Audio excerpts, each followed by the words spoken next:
बिस्मिल्लाहिर्रहमानिर्रहीम, अस्सलाम वालेकुम। 15 जून का आगाज़ हो गया हफ्ते के दिन का। बात करेंगे जस्टिस मलिक शहजाद अहमद खान साहब के हवाले से। जस्टिस मलिक शहजाद अहमद खान जो chief justice Lahore high court हैं, अब तो आप कह सकते हैं कि थे, क्योंकि उसकी वजह यह है कि जो पार्लिमानी कमेटी है उसने भी मंजूरी दे दी है 3 जजेस के नाम की। तो अब वो सुप्रीम कोर्ट के जज के तौर पर हलफ उठाएंगे, लेकिन लगता यह है कि वो ईद के बाद हलफ उठाएंगे, क्योंकि अभी तक नोटिफिकेशन नहीं हुआ। ये आखिरी एक मरला रह गया है।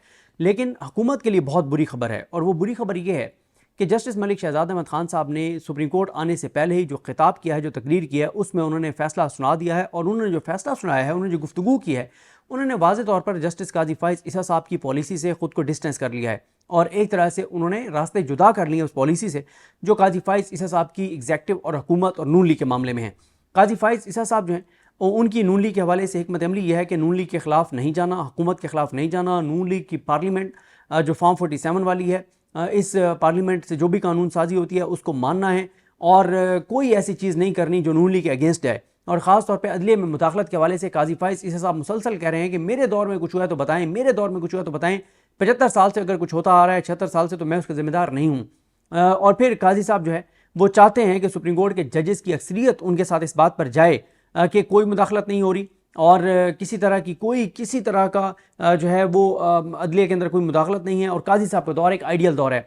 देखें, इससे पहले एक चीज़ और मैं आपको बता दूं, मैंने पिछली वीडियो में गुफ्तगू की तो नीचे दोस्तों ने कमेंट किए या सुनने वालों ने कमेंट किए, उन्होंने मेरी बात से इख्तलाफ किया, लेकिन मैं आज दोबारा आपको कह रहा हूँ कि जस्टिस नईम अख्तर अफगान साहब जो हैं और जस्टिस जमाल खान मंदोखेल साहब जो हैं, वो बहुत से मामलात पर आप उनको देखेंगे कि वो काजी साहब से डिफ़र करेंगे, वो अपना इंडिपेंडेंट माइंड अप्लाई करेंगे।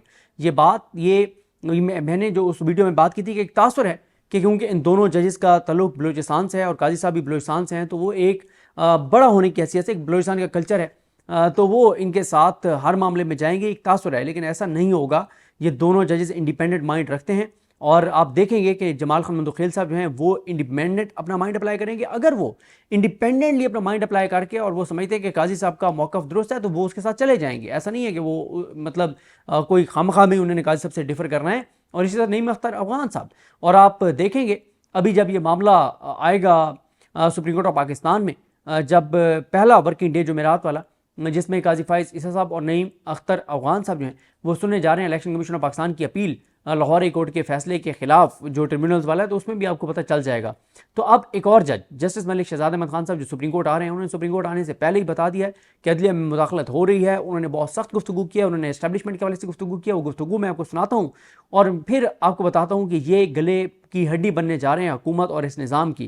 क्योंकि इससे पहले जस्टिस अतर मिनल्ला साहब जब चीफ जस्टिस थे इस्लामाबाद हाई कोर्ट के, तो उनको इसलिए सुप्रीम कोर्ट लाया गया था कि वो बहुत हुकूमत समझती थी हमारे लिए इशूज़ क्रिएट कर रहे हैं। वो जो फस्तायत, जुल्म, जबर, तशद्दुद की पॉलिसी लाते थे, उसके सामने सीसा पिलाई दीवार बन जाते थे। अतर मिनल्ला साहब आइन की किताब को लेकर के, आइन की किताब ये कहती है तो मैं आइन के ऊपर चलूँगा, मेरा हलफ ये कहता है तो मैं अपने हलफ के ऊपर चलूँगा। जब वो सुप्रीम कोर्ट आए तो इसमें तो कोई शक नहीं है कि उसके बाद इस्लामाबाद हाई कोर्ट में आमिर फारूक साहब की अदालत जो है वो इस वक्त नून लीग की सबसे फेवरेट अदालत है। नून लीग क्या कहती है, हर मामला आमिर फारूक साहब की अदालत में जाना चाहिए।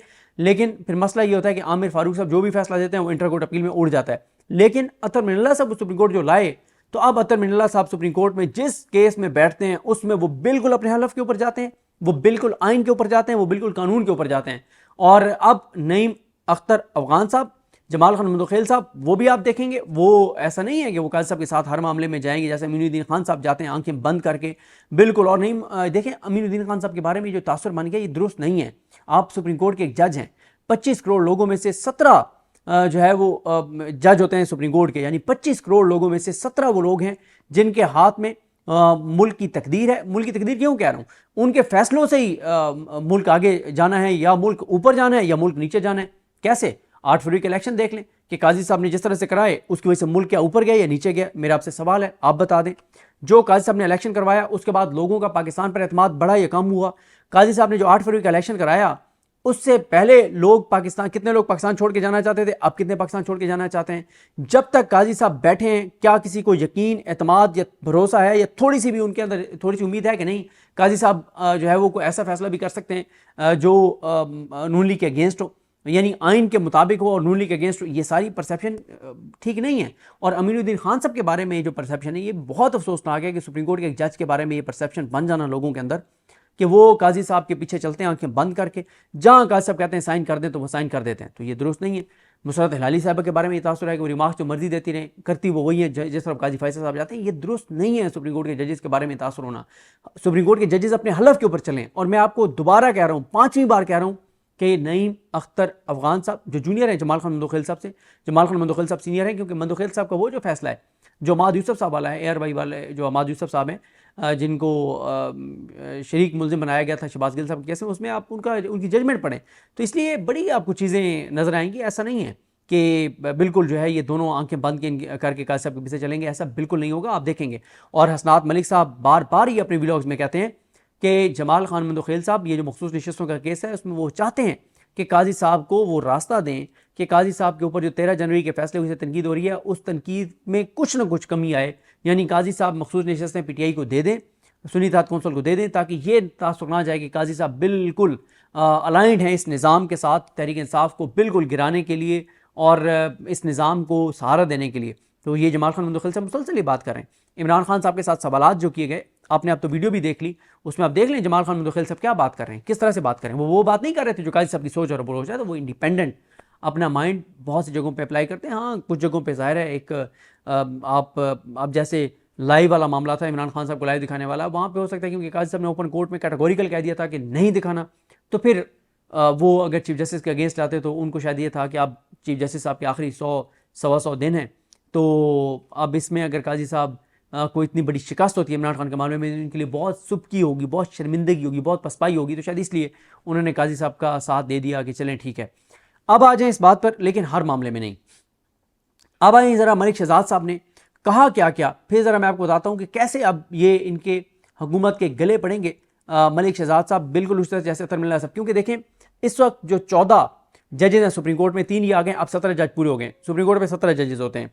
जब आप इनकी अब अगर तकसीम देखें तो काजी साहब अगर आज मखसूस नशिस्तों के मामले पर फुल कोर्ट बिठाते हैं तो फुल कोर्ट में काजी साहब जो है वो उनको यानी ये इनको भी अगर ये जो 3 जजेस हैं ये भी आ जाते हैं तो इसमें भी काजी साहब जो है वो शिकस्त खा जाएंगे। और अगर काजी साहब वो जो 6 जजेस का खात्मा का मामला है जिस पर उन्होंने 6 जजेस बिठाए हुए हैं उस पर भी अगर वो फुल कोर्ट बिठाते हैं तो काजी साहब को शिकस्त हो जाएगी, क्योंकि अक्सरियत अब उनके साथ नहीं है। क्योंकि देखें आपने देख लिया कि कल एक तरफ काजी फैसल साहब ने गुफ्तगू की, इतनी मतलब उसमें मैंने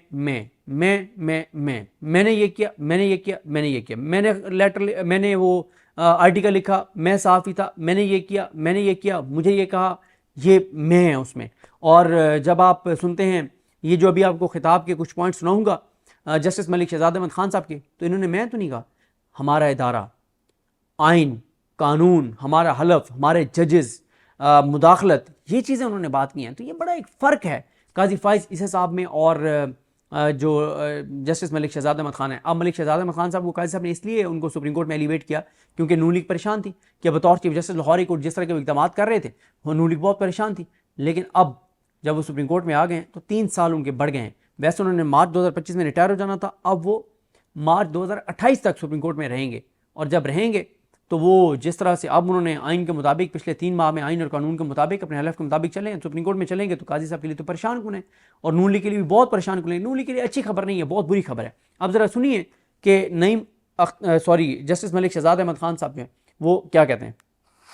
मसला इस मुल्क को बदकिस्मती है कि मौलवी तमीज़ुद्दीन के केस से शुरू हुआ और आज तक जारी व सारी है। हमें खतूत आते हैं, हमारे पास कंप्लेंट्स आती हैं, हमारे पास जिस पे मुख्तलिफ इदारे नाम देना मुनासिब नहीं मुलव्वस है। वो कहते हैं पैगामात आते हैं जजेस जो डिस्ट्रिक्ट जुडिशरी है उसकी तरफ से, खतूत आते हैं, हमें बताया जाता है कि इंटेलिजेंस एजेंसीज जो है वो मुदाखलत कर रही है हमारी डिस्ट्रिक्ट जुडिशरी के अंदर। लेकिन मुझे कुछ इस बात की है कि हमारी जुडिशरी बगैर किसी डर खौफ और लालच अपने फराज सर अंजाम दे रही है। मुझे कुछ इस बात की, मैंने 2-3 दिन पहले जब जज साहब का इस बारे में कंप्लेंट देखी तो उन्होंने वो तमाम वाक़यात जो उनके साथ पेश आए उनको बयान करने के बाद आपसे मुझे कहा कि मैं इनमें से किसी भी एकदम से खौफजदा नहीं, मैं ये सिर्फ आपके नारे में लाना चाहता हूँ कि ये कुछ हो रहा है हमारे साथ। उन्होंने कहा कि मैं तमाम इक़दाम के बावजूद चाहे मुझे किसी भी किस्म की कुर्बानी देनी पड़े, मेरी उनसे फ़ोन से भी बात, तो मैंने कहा किसी भी किस्म की कुर्बानी देनी पड़े तो मैं उसके लिए तैयार हूँ, लेकिन मैं किसी के साथ नाइंसाफ़ी नहीं करूँगा। मुझे इस बात की इंतहाई खुशी उनके इन अल्फाज से मेरा खून डेढ़ किलो बढ़ गया। मुझे फख्र है अपनी डिस्ट्रिक्ट जुडिशरी। बाकी भी ऐसे यकीनन कुछ कंप्लेंट्स आई हैं हमारे पास, बहुत सारी ऐसी कंप्लेंट्स हैं जो लोग रिटर्न नहीं करते। वो कहते हैं कल हमसे सबूत मांगा जाएगा, हमको साबित करना मुश्किल होता है। लेकिन मुझे खुशी इस बात की है कि हमारी डिस्ट्रिक्ट जुडिशरी बगैर किसी डर खौफ और लालच के, किसी ब्लैकमेलिंग के आए बगैर अपने फराज सर अंजाम दे रही है। और आप यकीन रखें कि अल्लाह ताला ने आपको इस काम के लिए चूज किया। जब आप ये काम बगैर किसी डर खौफ और लालच के सर अंजाम देंगे और सिर्फ आसमान वाले खुदा का खौफ अपने दिल में रखेंगे, तो ये भी यकीन साथ रखें कि उस आसमान वाले खुदा की मदद और रहनुमाई आपको हासिल होगी।